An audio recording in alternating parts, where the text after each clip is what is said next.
예, 오늘 그 79편은 그 시편에 수록된 민족 애가라고 하는 총 6편이 수록되어 있는데요.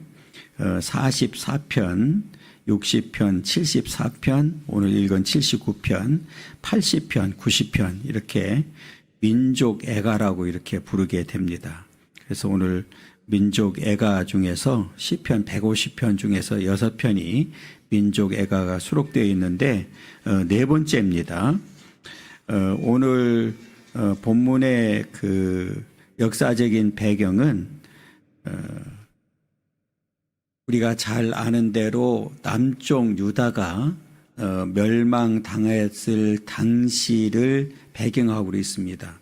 우리가 잘 아는 대로 BC 722년에 북이스라엘이 이미 망했고 약 100년 후에 BC 586년에 바벨론에 의해서 남쪽 유다마저 완전히 멸망을 당하게 됩니다. 역사적으로 보면 BC 주전이죠. 588년에 이제 세 번째 그 예루살렘을 남쪽 유다를 침공하게 됩니다. 바벨론이. 그리고 1년 6개월 동안 이제 예루살렘을 포위하게 됩니다. 그리고 마지막에 이제 586년에 완전히 멸망을 당하게 되는데 오늘 1절부터 4절의 내용이 좀 껐으면 좋겠어요. 좀 끄면 안 돼요? 못 꺼요? 끈 게 아니라 끄지 않아서 또 나와 또 와요. 그냥 끈 게 아니라 그거는 전화를 끄는 거지. 기계를 껐으면 좋겠어.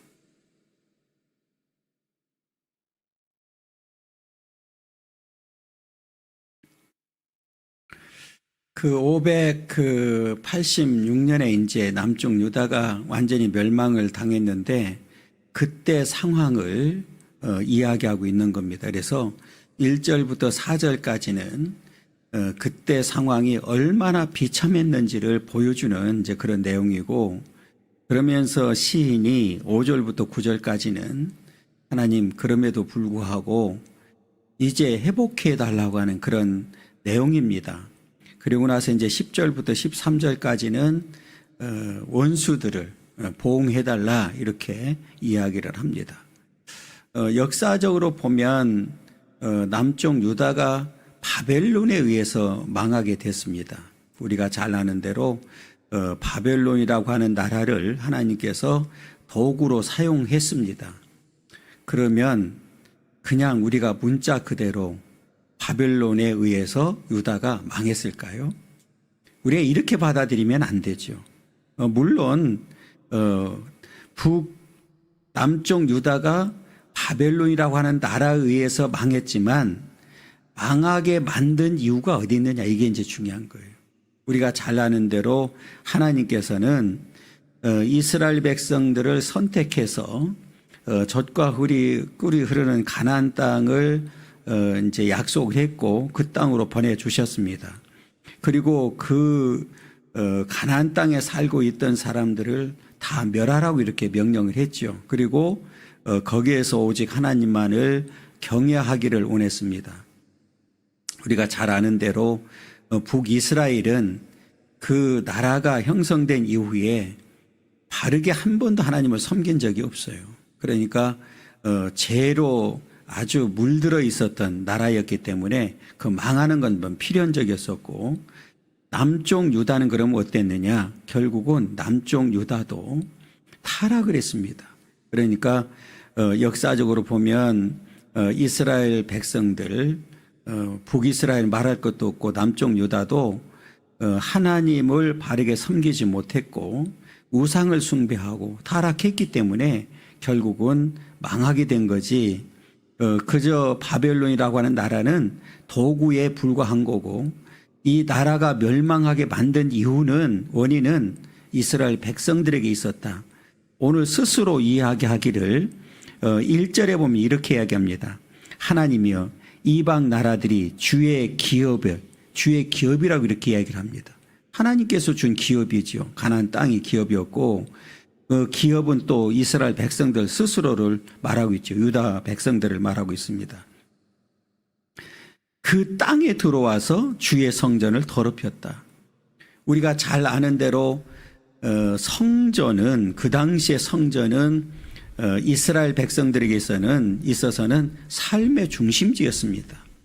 단순히 그냥 예배만 드리는 정도가 아니라 모든 이들의 중심이 바로 성전이었습니다.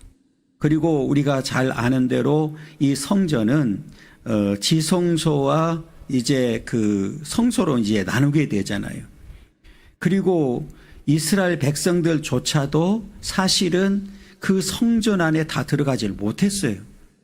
그만큼 성전은 거룩한 곳이었습니다. 하나님의 임재했던 곳이고, 그런데 그 성전에 그 땅뿐만 아니라 그 성전에 신발 신고 들어와서 약탈하고, 그리고 우리가 잘 아는 대로 그 성전을 완전히 불살라 버렸죠. 그 불살라서 그냥 돌 무더기만 남아있는, 터만 남아있는 이제 그런 이 상황이 벌어졌습니다. 그래서 오늘 이 기업의 땅에 들어와서 이방 나라들이, 그러니까 여기서는 구체적으로는 물론 그동안에 많은 이방 나라들이 이 이스라엘 백성들을 이렇게 괴롭히고 침범한 일이 있었지만 오늘 본문에서 구체적으로는 바벨론이라고 보면 되거든요. 이 바벨론이라는 나라가 주의 기업의 땅에 들어와서 주의 성전을 더럽혔다. 그러면 더럽히게 만들었던 원인, 제가 앞에 말씀드렸어요. 이 원인은 지금 이스라엘 백성들 스스로, 남쪽 유다 백성들 스스로가 만든 거예요. 그러니까 그 성전은 이미 성전으로서의 기능을 상실한 거다. 이 말은 무슨 말이냐면 성전이 성전 되려고 하면 거기에는 거룩성이 유지돼야 되고 하나님의 임자심이 있어야 되는데 이미 하나님이 떠나버린 거예요. 그리고 지금 형식만 남아있는 거죠. 애형적으로는 성전의 모양은 갖춰져 있는데 내용적으로 보면 성전의 기능은 이미 상실해버린 거예요. 이게 결국은 더럽혀질 수밖에 없었다는 거죠. 그래서 주의 성전을 더럽히고 예루살렘이 돌무더기가 되게 하였나이다. 그러니까 그 당시에 바벨론이라는 나라가 그 남쪽 유다를 점령을 하고 가장 먼저 한 일이 성전을 파괴하고 불질러버리고 그 약탈하고 아주 흔적만 남아있는 상태를 지금 이야기하고 있는 거예요. 그 역사적으로 그게 이제 다 드러났잖아요. 그럼 왜 그렇게 될 수밖에 없었느냐? 그러면 하나님이 그냥 갑자기 어느 날 갑자기 그렇게 만들었느냐? 아니라는 거예요. 오랜 세월 동안 이들이 이렇게 하나님을 바르게 섬기지 못하고 이 우상을 숭배하고 할 때에 많은 선지자들을 보냈잖아요. 특히 이때에는 아주 목숨을 걸고 경고의 메시지를 보냈던 선지자가 누구냐면 예레미야 선지자입니다. 우리가 성경을 보면 예레미야 선지자가 눈물을 흘리면서 망한다, 비참하게 된다, 다 얘기를 했어요. 우리가 예레미야서를 보든지 예레미야 애가를 보게 되면 그 나중에 예레미야가 애가 2장 11절인가 이렇게 보면 그 무너진 성전을 바라보는 예레미야 선지자가 창자가 끊어지는 것 같다고까지 표현했거든요. 그러니까 그렇게 경고를 하고 우리는 반드시 지금 하나님 앞에 회개하고 돌아가야 됩니다. 말씀으로 돌아가야 됩니다. 하나님께 돌아가야 됩니다. 하는데 전혀 듣지를 않아요. 듣지 않는 정도가 아니라 오히려 예레미야 선지자를 죽이려고까지 했잖아요. 그러니까 지금 하나님께서는 이들에게 선지자들을 통해서도 계속 경고를 했고 돌아오기를 원했는데 끝까지 거부했기 때문에 하나님께서는 바벨론이라고 하는 나라를 들어서 이 남쪽 유다까지도 완전히 멸망시킬 수밖에 없었다. 그래서 오늘 더럽혀지고 예루살렘이 돌무더기가 되게 하였다. 그 다음에 2절부터 4절까지, 2절부터 3절까지는 그 당시에 얼마나 많은 사람들이 죽었는지, 그리고 남아있는 사람들은 뭐 했죠? 포로로 끌려갔죠. 포로로 이제 끌려가는 일이 생겼습니다. 그 죽은 사람들, 우리가 정상적이라고 하면 이렇게 죽은 사람들을 우리가 장례를 지낸다고 그러잖아요. 그래서 뭐 요즘은 이제 화장을 많이 하지만 그냥 이제 잘 해서 땅에 묻어 드린단 말이에요. 그러니까 우리나라뿐만 아니라 모든 나라가 그렇게 하고 있잖아요. 물론 지금도 어느 나라에서는 그냥 시체를 밖에다 버려서 짐승들이 먹고 새가 먹도록 만드는 나라들도 있어요. 지금도.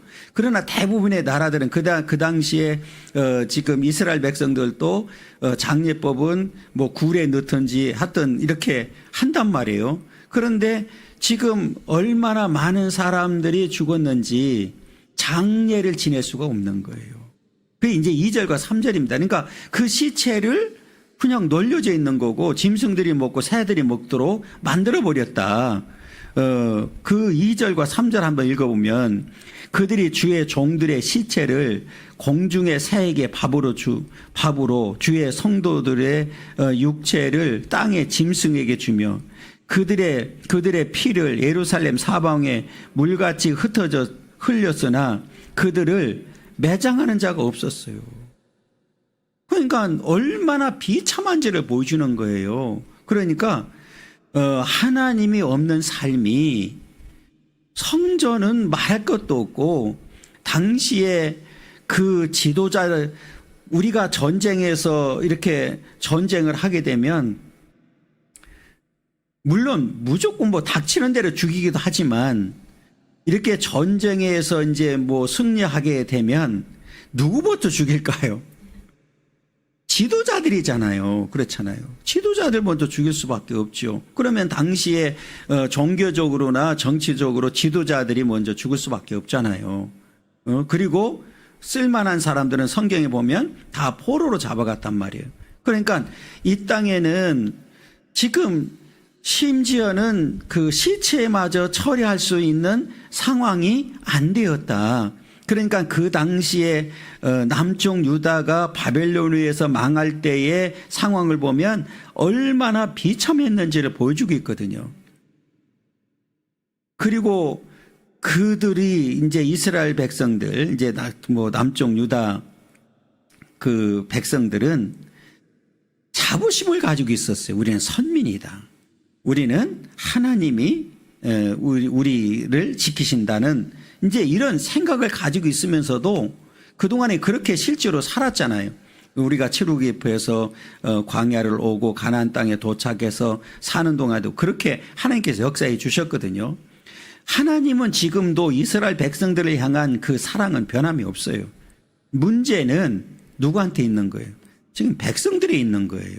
백성들에게. 그래, 이 상황이 되니까 주변에 있는 나라들이 결국은 비웃는 거예요.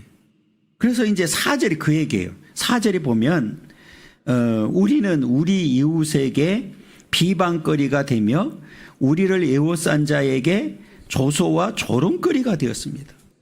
그렇잖아요. 아이고 뭐 그동안에는 뭐 하나님이 어쩌고 하더니 아이고 꼴 좋다. 이제 이런 말이잖아요.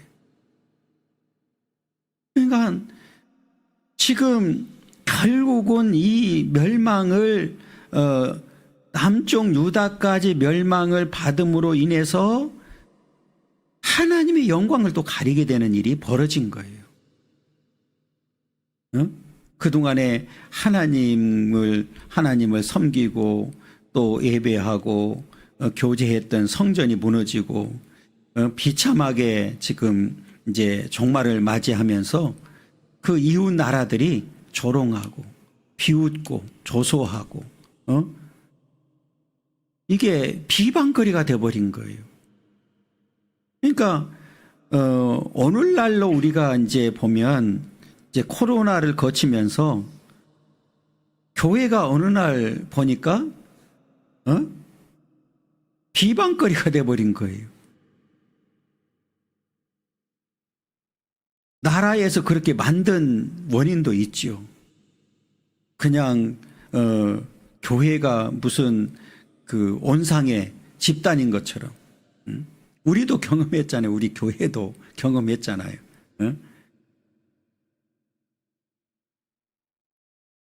그러니까 이제는 우리가 오늘 이 본문을 통해서 그 교훈을 얻어야 될 게 있는 거예요. 그게 뭐냐면 성전이 성전답지 아니하면 반드시 무너진다. 망한다는 사실을 보여주는 거예요. 그럼 오늘날도 마찬가지죠. 우리가 성경에 보면 고린도전서 3장 16절, 17, 16절에 보면 우리 각자가 이제는 성전이라고 그랬잖아요. 그러면 그 성전을 더럽히는 자는 그 이후에 3장 17절에 보면 성전을 더럽히는 자들은 망한다고 그랬어요. 멸망을 한다. 그러니까 지금 우리가 이 예배당다울 수 있도록 만드는 일은 결국은 누구한테 있는 거예요? 우리 각자에게 있는 거예요. 이게 이제 중요한 거예요. 그래서 예수님 당시에도 보면 그 성전이 굉장히 화려했죠. 우리가 잘 아는 대로 헤롯 성전이거든요. 그러니까 애형적으로는 너무 웅장하고 화려한 거예요. 그런데 예수님께서 갑자기 이 성전이 반드시 무너진다. 돌 위에 하나도 남지 않고 무너진다고 얘기를 했거든요. 그러니까 실제로 예수님이 예언한 이후에 그 AD 70년에, 주 70년에 로마에서 완전히 멸망을 완전히 파괴됐거든요. 그러니까 지금 예형적으로 봤을 때 화려하다고 해서 그게 진짜 성전이냐? 아니라는 거죠.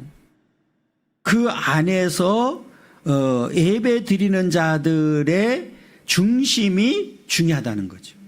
오늘날도 마찬가지죠. 오늘 이 교회가 교회다워야 되고 예배당다워야 하려고 하면 우리 각자가 바르게 지금 신앙생활을 해야 된다. 그 디모데전서를 보면 우리가 거룩해질 수 있는 이유를 이야기를 하면서 말씀과 기도로 우리는 거룩해질 수 있다 이렇게 얘기하거든요. 그러니까 우리는 이 하나님의 말씀을 잘 받아들이고 그 말씀대로 살 때에 우리는 하나님께서 인정하는 거룩한 백성이 되고 그 거룩한 백성들이 모여서 예배 드릴 때에 그 교회는 우리가 흔히 말하는 교회답다고 말할 수가 있고 그래서 하나님께로부터 우리가 인정을 받게 된다. 이게 이제 우리가 영적으로 주는 교훈이거든요. 그러면서 이렇게 이제 그 역사적으로 보면 망했단 말이에요. 그 시인이 그러면 이걸로 끝나지 아니하고 하나님께 기도를 해요. 하나님 앞에 기도를 하는데 어떤 기도를 하느냐 하면 5절부터 9절까지는 하나님 이제는 회복시켜 주세요. 이제 이런 기도거든요. 그러니까 지금 이제 우리가 기도를 할 때에도 지금 이제 포로로 끌려간 거잖아요. 그 포로로 끌려간 상태에서 하나님 앞에 이제 간절하게 이제 오늘 본문에 보면 갇힌 자의 탄원이라는 말이 나와요. 갇힌 자의 탄원은 뭐냐면 포로로 끌려간 자들이 하나님 앞에 이제 기도하는 그런 내용인데 오늘 시인이 하는 기도는 우리가 너무 고통스럽습니다. 도와주세요. 이런 기도가 아니에요. 그러니까 한마디로 말하면 어떤 기도냐면 주의 영광을 위해서 회복시켜 주세요. 이제 이런 기도거든요. 그러니까 우리가 마태복음 6장 33절에 이제 보면 우리 주님께서 우리에게 기도를 하라고 했을 때에 먼저 그의 나라와 그 의를 구하라고 얘기했거든요. 그러니까 우리의 이제 기도의 어떤 이 방향성이 이제 굉장히 중요한 거죠. 목적도 중요하고. 그러니까 이 시인이 앞에 그 4절과 연결시켜 보면 우리가 지금 그렇게 자랑을 하고 하나님이 우리를 여기까지 이끌어주고 인도해 주셨고 이렇게 이제 그 자부심을 가지고 살았던 백성들이 비참하게 되고 오히려 이방 나라들로부터 비방거리가 되고 조롱거리가 되는 이런 상황이 벌어졌단 말이에요. 그러니까 이제는 하나님의 영광을 위해서 회복시켜 주세요. 이제 이 얘기를 하는 거예요.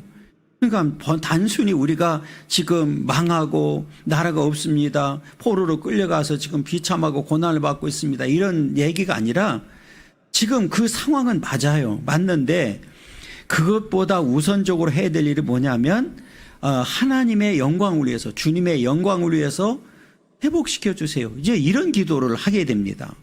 그러니까 우리가 이제 요 내용과 연결시켜서 보면 그 이스라엘 백성들이 출애굽해서 그 이제 광야를 갈 때에 이스라엘 백성들이 그 소위 말하면 하나님을 그 원망하고 불평하고 또 도전하는 일이 자주 생겼어요. 그 대표적인 사건 중에 하나가 가데스 바네아 사건이잖아요.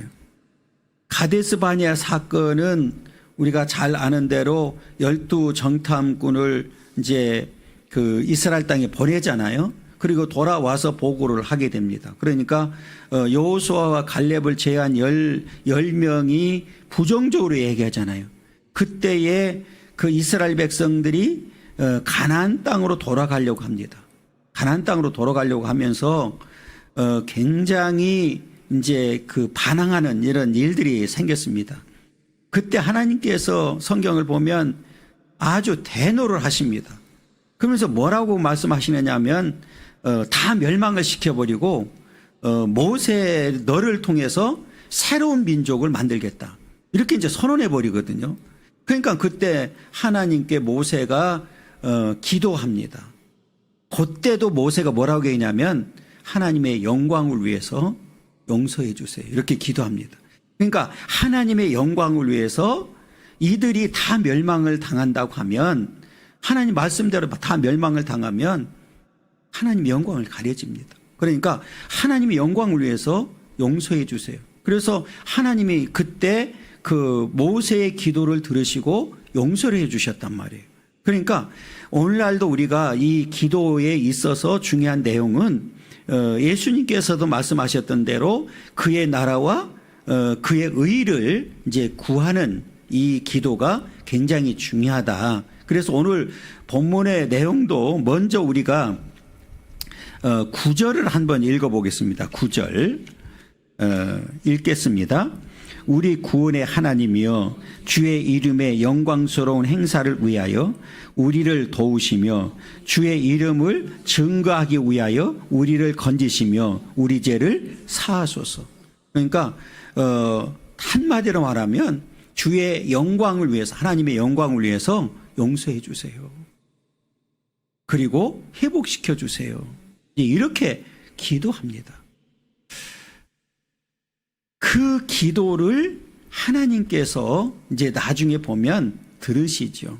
우리가 역사적으로 보면 포로로 끌려간 이후에 바벨론에 의해서 남쪽 유다가 당한 이후에 70년이 지난 때에 하나님께서는 다시 회복시켜주는 역사를 이제 보게 됩니다.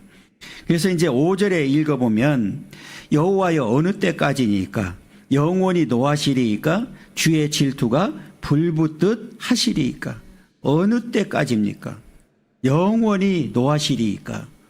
이제는 지금 상황을 이제 대변하는 거예요. 지금 시인이 이렇게 이야기할 상황에서는 소망이 있습니까? 없습니까? 없어요. 소망이 없어요. 앞에 말씀드렸던 대로 성전은 다 파괴되고 나라는 뺏겨버리고 지금 포로로 끌려가 있는 그런 상태고 인간적으로 볼 때는 소망이 없는 그런 상태에 있기 때문에 언제까지 하나님께서 노하시겠습니까? 이제 이 얘기거든요. 그러면서 6절에 보면 주를 알지 아니하는 민족들과 주의 이름을 부르지 아니하는 나라들에게 주의 노를 쏟으소서. 이제는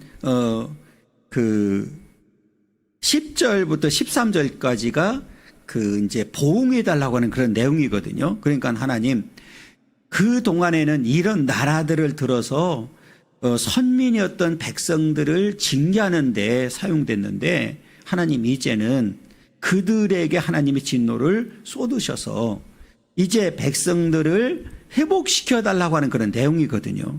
그러니까 앞에 제가 말씀드렸던 대로 이방 나라들이 지금 이제 백성들을, 선민이었던 이스라엘 백성들을 침범을 하고 또 궁극적으로는 바벨론에 의해서 멸망을 당했는데, 하나님께서는 그들을 통해서 지금 이 선민이었던 백성들에게 진노를 이제 쏟으셨단 말이에요. 그 징계의 도구로 사용했는데, 이제는 그들에게 그 진노가 임하게 해달라고 이렇게 간구하는 그런 내용입니다. 그래서 이제 시인이 원하는 것은 뭐냐면, 그러므로 인해서 그동안에 조롱하고 비방하고 했던 이들이 정말 하나님의 살아계심을 볼 수 있도록 만들어주세요. 이런 내용이거든요.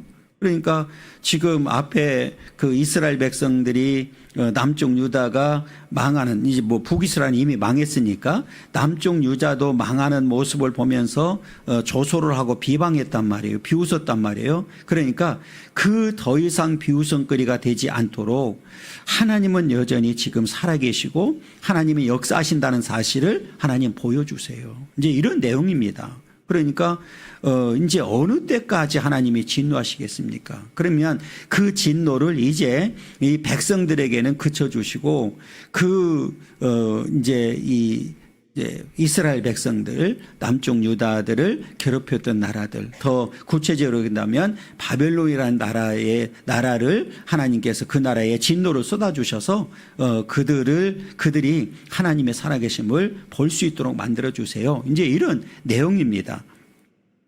그러면서 7절에 보면 그들이 야곱을 삼키고 그의 거처를 황폐하게 함이니이다.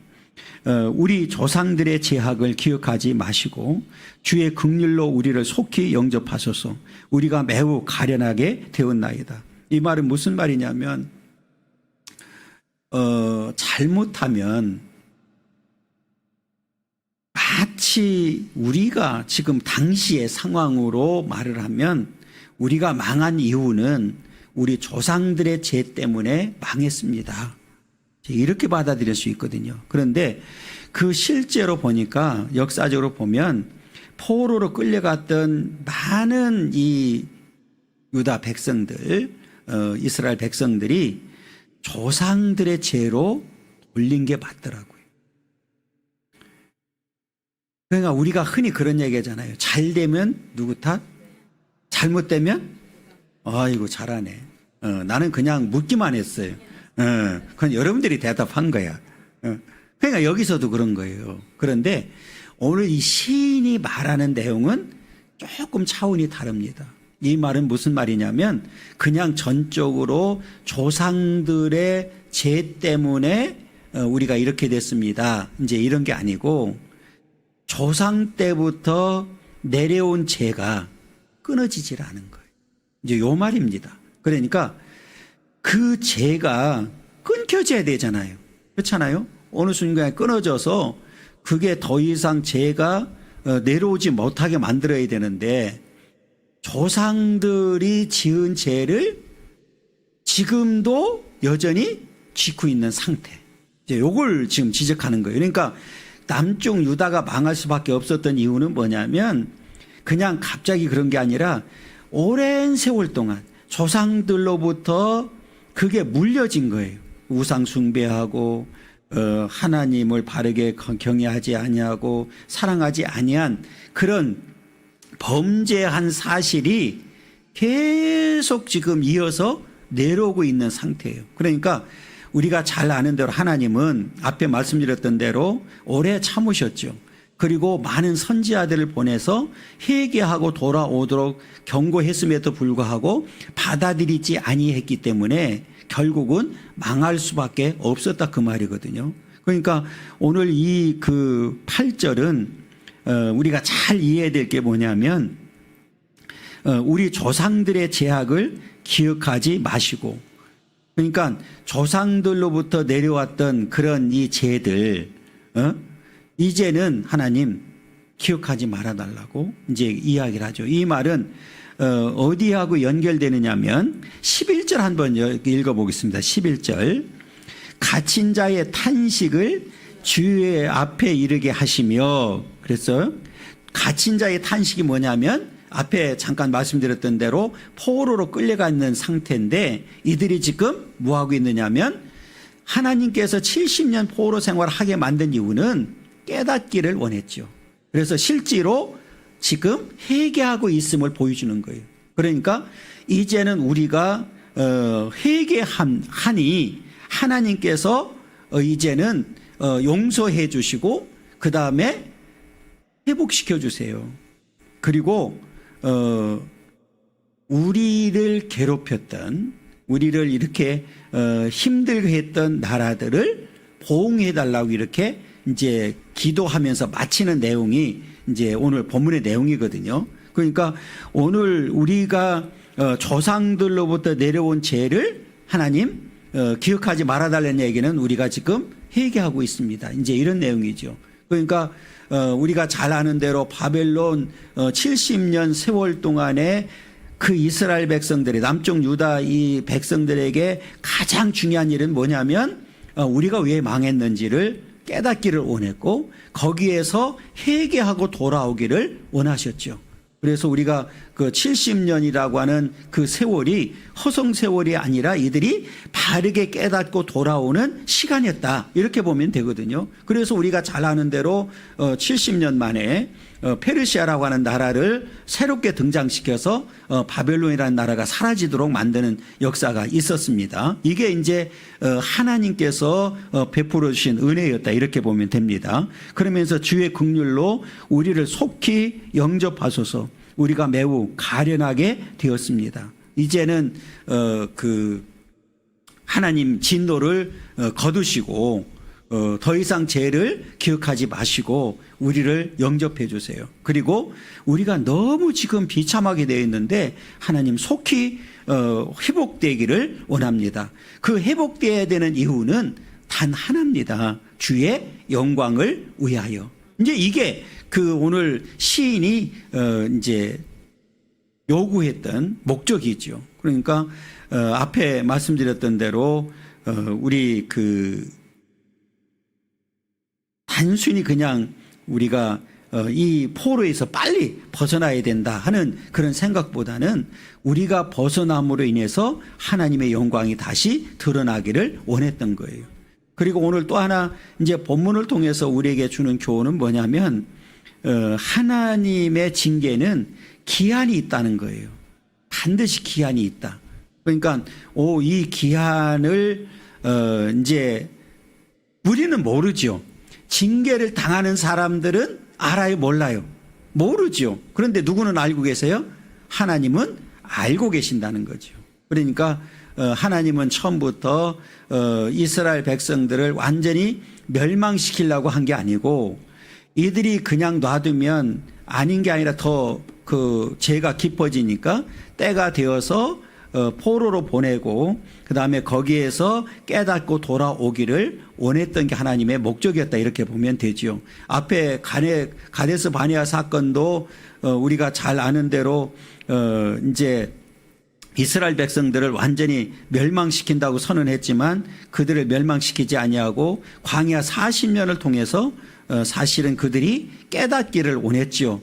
그러나 1세대들은 여전히 깨닫지를 못했고 이렇게 믿음이 없는 생활하다가 결국은 광야에서 비참한 종말을 맞이했던 역사를 보게 됩니다. 그러니까 이게 믿음이라는 게 얼마나 중요한지를 보여주는 내용 중에 하나가 그 가운데 여호수아와 갈렙이잖아요. 그러니까 똑같은 상황을 보고 왔는데도 불구하고 여호수아와 갈렙은 믿음으로 고백했단 말이에요. 그죠? 그런데 그렇게 10명을 중심으로 해서 이제 그 믿음이 없는 말을 했단 말이에요. 그러면 그렇게 당시 하나님의 진노가 임했고 광야 40년 동안을 통해서 하나님은 그들이 정말 깨닫고 하나님만을 경외하고 사랑하기를 원했는데 오히려 광야 40년 동안에 오히려 더 하나님을 거부하고 도전하고 하다가 그 1세대들이 다 망해버리는 모습을 보여주고 있거든요. 그러니까 이게 믿음이라는 게 얼마나 중요한지를 우리에게 보여주는 거예요. 그러니까 이게 시간이 지난다고 해서 바뀌어지지 않는 부분도 있구나. 그 이스라엘 백성들 보면서 또 그런 생각을 하게 되더라고요.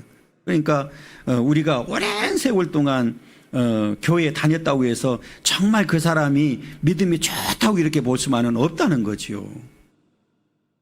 그러면 이렇게 얘기하면 아니 그러면 우리가 뭐 그냥 안 다니다가 갑자기 믿으면 되지. 그럼 그거는 누구도 장담할 수가 없어요. 그런데 성경에 보면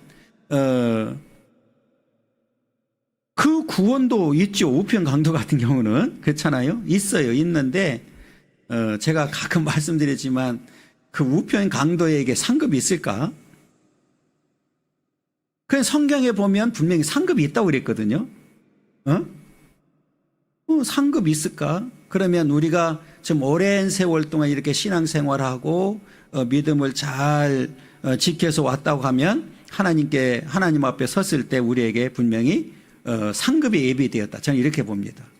그러니까 우리는 신앙생활을 할 때 그래서 적당히 하는 거는 성경이 원하지 않아요. 성경에 보면 성경에는 없는 게 있어요. 그게 뭐냐면 중간지대가 없어요. 예면 예고 아니면 아니에요. 그죠? 순종이냐 불순종이냐, 뜨겁든지 차갑든지. 그래서 성경에는 중간지대 미지근한 거는 오히려 토해버린다고 그랬거든요. 그거 없어요. 그러니까 확실하게 해야 된다 이 말이거든요. 확실하게 해야 된다. 그러니까 지금 그동안에 앞에 말씀드렸던 대로 이스라엘 백성들이 결국은 망할 수밖에 없었던 이유는 확실하지 못했다 그 말이에요. 적당히도 아니에요. 그러니까 완전히 하나님이 없는 삶을 살다가 망했죠. 그리고 또 하나 우리가 기억해야 될 이유는 여기 이제 조상들을 자꾸 이 조상들의 죄악을 얘기했기 때문에 조상들 죄 때문에 우리가 망했다고 그렇게 생각하잖아요. 성경에 보면 구원은 각자입니다. 그죠? 그러니까 뭐 누구의 죄 때문에 내가 망하고 내 죄 때문에 누가 망하고 내가 구원받았기 때문에 누구도 구원받을 수 있다. 그건 없어요. 그러니까 구원도 각자고 죄 문제도 각자입니다. 이해가 됐죠? 그건 성경에 분명히 가르쳐주고 있거든요. 성경을 제가 좀 찾은 게 있는데 그 신명기 24장 16절이거든요. 제가 이제 읽어 드릴게요. 아버지는 그 자식들로 말미암아 죽임을 당하지 않을 것이요 자식들은 그 아버지로 말미암아 죽임을 당하지 않을 것이니 각 사람은 자기 죄로 말미암아 죽임을 당한다. 각 사람은 자기 죄로 말미암아 이렇게 되어 있고요. 에스겔서 18장 19절 20절도 똑같이 말하고 있는데 그런데 너희는 이르기를 아들이 어찌 아버지의 죄를 담당하지 아니하겠느냐 하는도다. 아들이 정의와 공의를 행하며 내 모든 율례를 지켜 행하였으며 그는 반드시 살려니와 범죄하는 그 영혼은 죽을지라.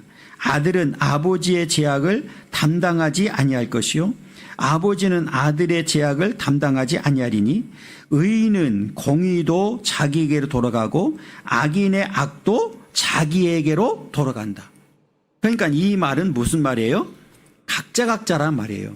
이해가 됐죠? 그러니까 구원도 각자고 죄도 각자다. 이제 이렇게. 그래서 오늘 이제 다시 말씀드리지만 조상들로부터 내려오는 죄가 어느 순간이가 끊어져야 되는데 끊어지지 아니하고 계속된 대물림으로 인해서 결국은 망하게 됐다. 이제 이렇게 이해하면 되겠습니다.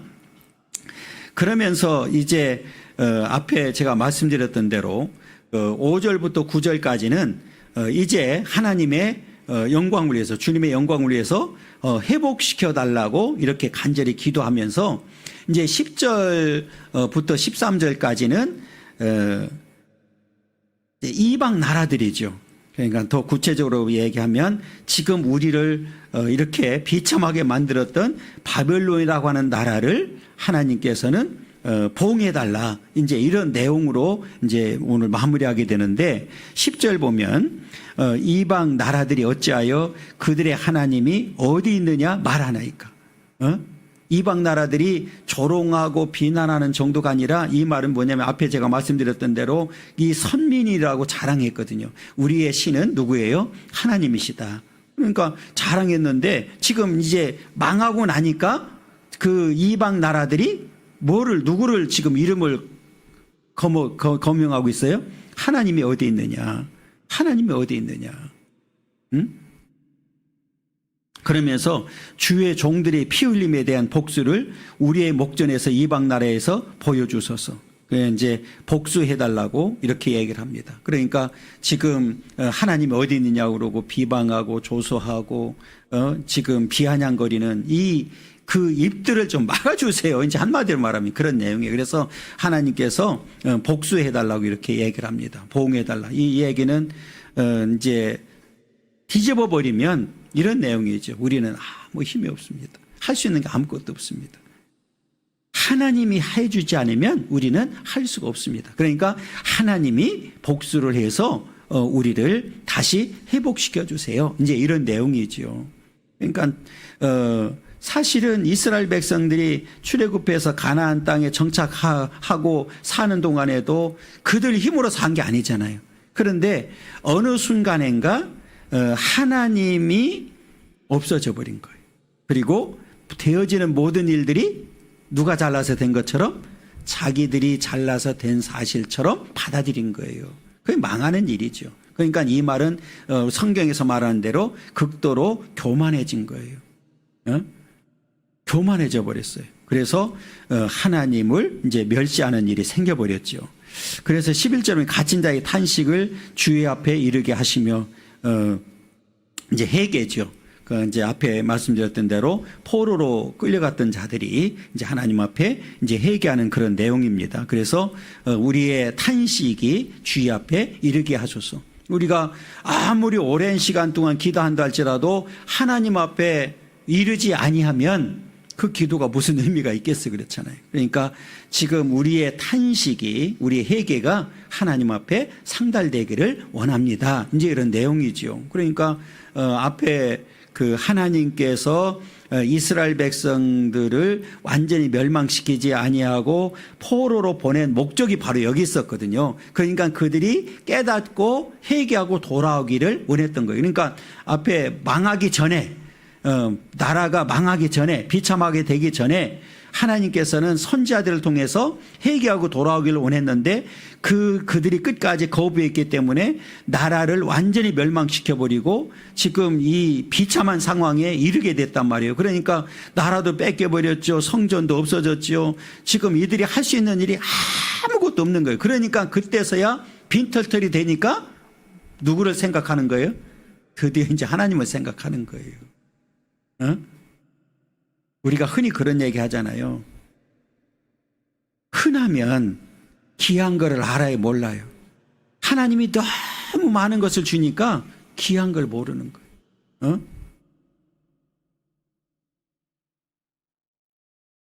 애들 앞에서 먹을 것이 없었다고 그러니까 애들이 그랬다는 거잖아요. 바보냐고. 라면이라도 삶아 먹으면 되지. 그때는 라면도 없었는데 애들이 그랬대요. 어떤 분이 그렇게 얘기하더라고요. 그러니까 너무 흔하면 모르는 거예요, 이게. 우리나라가 자유가 너무 자유가 보장이 되니까 그 자유가 얼마나 좋은지를 모르는 거예요. 그렇잖아요. 그러니까 나라를 뺏겨버리니까 성전이 없어져 보니까 비참한 상황이 되니까 하나님의 은혜가 얼마나 큰지를 알게 되는 거죠. 그래서 오늘 갇힌 자의 탄식이라는 단어를 쓰게 됐습니다. 그러면서 주여 우리 이웃이 주를 비방한 그 비방을 그들의 품에 7배나 갚으소서. 7배나 갚으라고 그래요. 보응하는데 7배나, 우리한테 한 7배를 하래요. 우리가 잘 아는 대로 성경에서 7은 완전수입니다.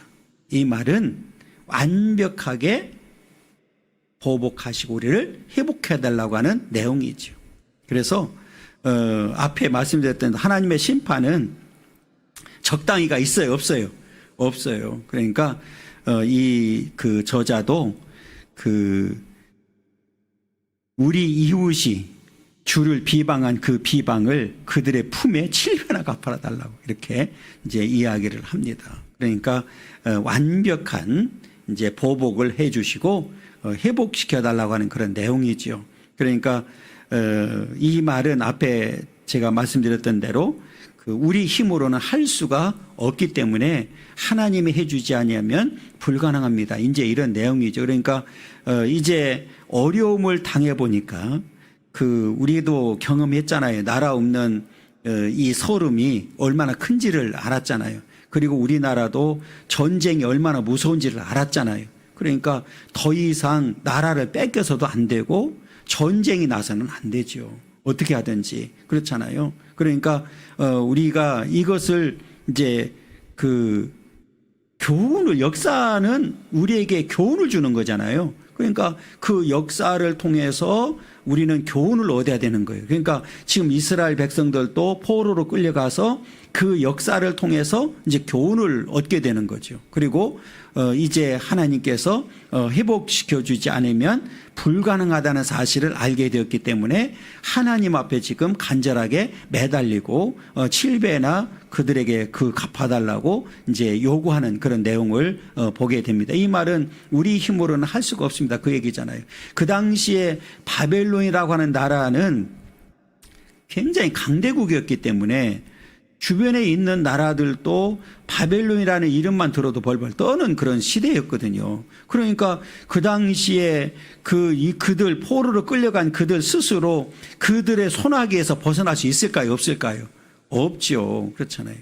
이스라엘 백성들이 출애굽할 때도 마찬가지지만 지금 바로 바벨론 포로로 끌려간 상태에서도 그들 스스로는 도저히 벗어날 수가 없는 거예요. 그러니까 하나님께서 갚아주고 하나님께서 함께 해주지 않으면 안 된다는 걸 알고 있는 거예요, 이제는. 그러니까 지금 누구한테 매달릴 수밖에 없어요? 하나님 앞에 매달릴 수밖에 없는 거예요. 하나님 앞에 지금 매달리게 되죠. 그래서 하나님께서는 이제 때가 되었기 때문에 페르시아라고 하는 신흥 국가를 이제 세워서 이스라엘 백성들이 결국은 포로에서 돌아오는 역사를 이제 경험하게 되죠. 그러면서 13절에 보면 우리는 주의 백성이요 주의 목장의 양이니 우리는 영원히 주께 감사하며 주의 영예를 대대에 전하리이다. 그래서 하나님이 이렇게 회복시켜 주니까 우리는 주의 백성이고 주의 양입니다. 이제 이렇게 고백을 하면서 하나님 앞에 감사하는, 그러니까 그냥 감사가 아니잖아요. 영원히 감사하겠습니다.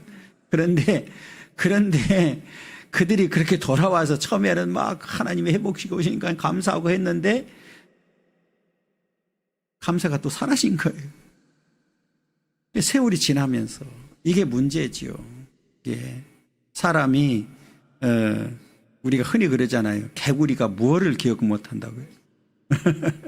그걸 늘 기억하면 되는데, 그래서 개인이든 교회든 이런 역사를 그래서 쭉 돌아보면서 늘 이제 우리는 교훈을 받아야 되고, 그 다음에 거기에 우리는 감사하는 삶이 있어야 되는데, 이게 어느 순간이가 여기 말은 고백하잖아요. 지금 영원히 감사하겠다고. 그리고 그것을 주의 영예를 대대히 전하겠습니다. 그랬는데 실제로 역사적으로 보면 또 돌아와서 여전히 또 불순종하고 하는 모습들을 보여주고 있습니다.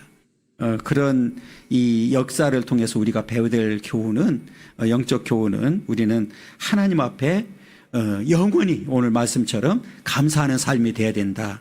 그리고 우리 하나님께서 우리를 어떻게 구원해서 우리가 어떻게 해서 여기까지 왔는지를 우리가 이제 우리 그 다음 세대들에게도 전해줘서 정말 하나님이 없는 삶은 얼마나 비참한지를 보여주는, 이제 가르치는, 이제 그게 이제 더 중요하죠. 그래서 끝까지 예수를 잘 믿고 예수와 함께 살아가도록 만드는 일이 우리들에게 주어진 사명입니다.